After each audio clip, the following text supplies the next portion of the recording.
Herkese salam, kanalıma xoş gəlmisiniz. Aparıcı Xoşqədəm Hidayət qızının oğlu Zahir sosial media hesabında canlı yayım zamanı dünyasını dəyişmiş nənəsi haqqında danışıb. O qeyd edib ki, nənəsi yadına düşəndə çox pis olur. Məni böyüdüb boya başa çatdıran nənəmi danışanda ona görə çox pis oluram və işimə də bu yansıyır. Həmin görüntüləri sizlərə təqdim edirəm. O dərəcədə yəni psixolojik bir travma keçirdi. Sağ ol Fərək, çox sağ ol, Allah razı olsun. Xəyal, aleyküm salam qardaş. 17 yaşına kimi kimlə qalmısan? O nə deməkdir ki 17 yaşına kimi kimlə qalmısan? Başa düşmədim. Bu nə sual? Mən tək qalıram 100 1 2 3. Mən tək qalıram. Tək yaşayıram. Yəni kimin nə ilə bağlı danışmağı özünə bağlıdır. İstəyən danışar, istəyən danışmaz. Xeyr, gözəl insanlar, mən 18 ay xidmət çəkmişəm. Beyləqan rayonunda hərbi hissəsini deyə bilmərəm. Beyləqan rayonunda xidmət çəkmişik. Füzuliyə yaxın yerdə 15 kilometrlik məsafədə 20 kilometrlik. Və özüm də Ləlitəpə döyüşündə iştirak eləmişik, səngər qazmışıq. Mən döyüşməmişəm, döyüşüblər, biz getmişik səngər qazmağa, ərazini möhkəmləndirməyə və biz orada çox şeylərlə qarşılaşdıq. Çox şeylər də deyilməz. Ki, yəni məndən elə də söz almaq çox asan bir şey deyil. Mən istəsəm bunu cavabını verərəm, amma məndən heç kəs söz ala bilməz. Ya kardeşim bak gaz yok, vites yok, motor yok, klima yok, teyip yok. Ya bu nasıl bir şey ya? Mən xoşbəxt bir insanam, yəni hər kəs özünə görə xoşbəxtdir. Əlbəttə ki, yəni hər kəsin ailəsi, anası, atası bu dünyada bir uşaq dünyaya gətirməklə yükümlüdürlər, bir övlad. Mənim də övladım bəlkə qismət olacaq, mən də evlənsəm mənim də övladım olacaq. Onlara da Allah razı olsun deyiləcək, Allah qismət eləsin, Allah filan peşman, indi deyilən şeylər deyiləcək. Amma yəni onu etiraf eləməmi istəyirsinizsə gəllərə, bunu çox mənətan hər kəs bilir ki, mənim üçün mənim nənəm mənim anamdan belə daha əzizdir. Yəni məni böyüdən, məni saxlayan bir insandan bəhs edirik ki, mən bundan sonra artıq nənəmlə bağlı burada danışmaq istəmirəm ki, sual olsa da cavablandırmaram. Niyə görə? Çünki mən istər-istəməz pis oluram. Və bu məni işimə də çox pis təsir edir. İşə gedəndə də pis oluram, fikirləşirəm. İşimə də təsir edir ki, 2-3 gün əvvəl mən işdən uyarı aldım. Dedilər ki, Zavur bəy, bəs yaxşı deyilsən, fikrin başqa yerdədir, istərsən filan peşman. Mən ona görə şey eləmək istəmirəm. Yəni mənim özümə görə hörmət olan insan buyursun gəlsin, mənim qapım açıqdır, girsin canlıma söhbət eləsin, sual versin, danışsın, heç bir problem yoxdur. Cavab vermək lazım olarsa cavab verərik.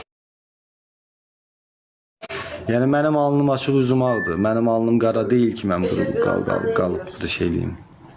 Hayırdır, ne oldu? Muslu'nun babası kalp krizi geçirmiş. Geçmiş olsun. Nasıl? Yəni məni tanıyanlar çox gözəl bilir ki, yaxın tanıyanlar ki, buradakı izləyicilərim də çox gözəl bilir ki, məni hər zaman məni böyüdən, saxlayan, mənə tərbiyə verən mənim nənəm olub. Kusura bakma. Mən heç kəsdən incikli deyiləm, hər kəsdən də danışıram, hər kəsdən də ünsiyyətim var. Yapacaksın. Bəlirli bir səviyyə, bəlirli bir sərhəd içərisində. Bu sefer böyle kötü olmadı mı? Emredersin.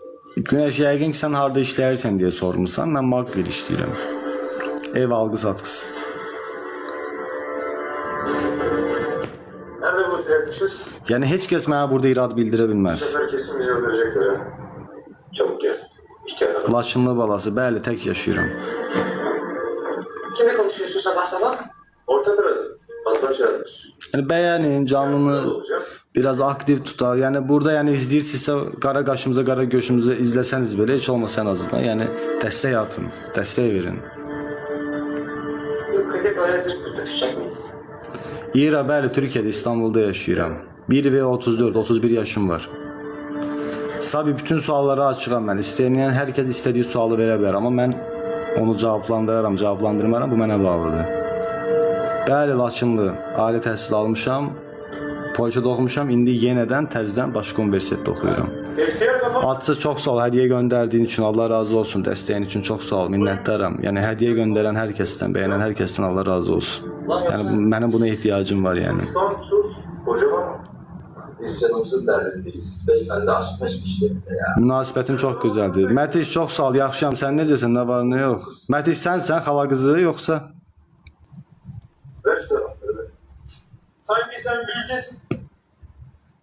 O dedi ben dedim. Ben İrəm, mən Orxan deyiləm onsuz da. Mekke'de deli deli dakikadan dur. İnan dedi. O sizin rəyiniz. Əgər siz həqiqətən məni o şəkildə yəni görürsünüzsə, hörmət edirsinizsə, bu mənim üçün bir fəxrdir. Çox sağ olun. Təşəkkür edirəm ki, mənim özümə görə hörmət qoyursunuz. Geçiver sus. Yəni mənə kiməsə görə deyil, mənim özümə görə hörmət qoyun. Mən ona görə bu canlını çox tutmaq istəmirəm ki, Bundan sonra yedin işte. mənim adım mənə görə girirsinizsə bura, mənim özümə görə hörmət qoyun. Yəni mənə durub başqasına görə hörmət qoymaya ehtiyac yoxdur. Hər kəs öz adına görə yaşayır. Zaten. Bugün Mətin Şuşağa salamdır, Yalçına salamımı çatdır. İnşallah görüşərik, gələcəm yaxınlarda. Narahat olmayın. O zaman işte böyle hiç gelmesin. Güzel cenaze ekledim. Ne olur ne olmaz. bir şey diyeceğim. Ben biraz burada kalsam. Yəni başqası kiməsə görə hörmət qoya bilər, amma hər kəs öz hörməti öz adına görə qazanır. Mən şəxsən öz adıma görə qazanmışam. Bu canlını sıfırdan belə açanda Sonra otele geçip mən öz adıma görə açmışam. Kiminsə görə adına görə açmamışam. Dikkat et. Eyvallah. Çay ısmarlayayım mı?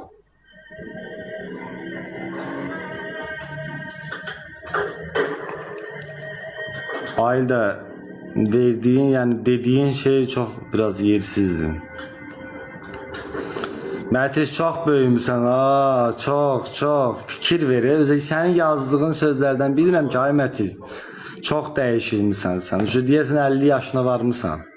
Yadına gəlmir o şey, nə deyirlər ona? Yadından çıxdı. Yadına gəlir bir dəfə inəyin mıxına bağladığımızda.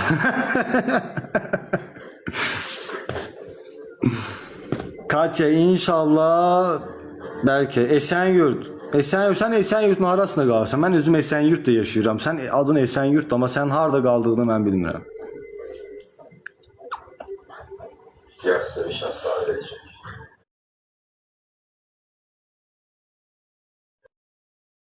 Son sözü size gelecek. Bizim pul istəyən vaxtımız deyil.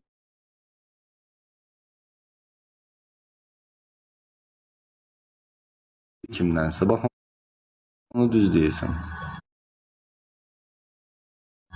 Mən özüm Esenyurtda qalıram. Esenyurt məni izləyir. Mən Esenyurtdayım, bəli, Esenyurtda. Şirketin öğrenecek. Organizasyonu tamamen yok edeceksin Kadir. Narahat olma, mən düşər sualı mən cavab vermirəm. Səncə mən o qədər avamam. Mən sən çox gözəl tanıyırsan. Nerede ödül kalmayacak. Versən belə özü istədiyim formada verirəm. Herkes ödeyecek. Mən aqressiv deyiləm, heç vaxt aqressiv olmamışam. İhtiyar destek. Həyatımda aqressiv nədir? Çox kəlmədən belə uzağam. Nasıl yapacağız bunu? Katya xeyr, o onun deyil. Bana bak lan. Ben yetimle... Esenyurtdayam, amma xeyr elə bir şey. Mən Esenyurtun ən yaxşı yerində qalıram hal-hazırda. Yəni burası Koza mahallesi olarak geçir. Burada qalanlar çox gözəl bilər. Burası Esenyurt'a görə çox sakit və kulturlu yerdir. Sen sadece sana verecek görevi bekle. Asıl görev bizim hamlemizden sonra başlayacak. İra, mən demədim ki evim yoxdur. Mənim evim var. Nə əlaqəsi? Senin işin içine koyalım. Yarın mesela Atsız çox sağ ol hədiyyən üçün.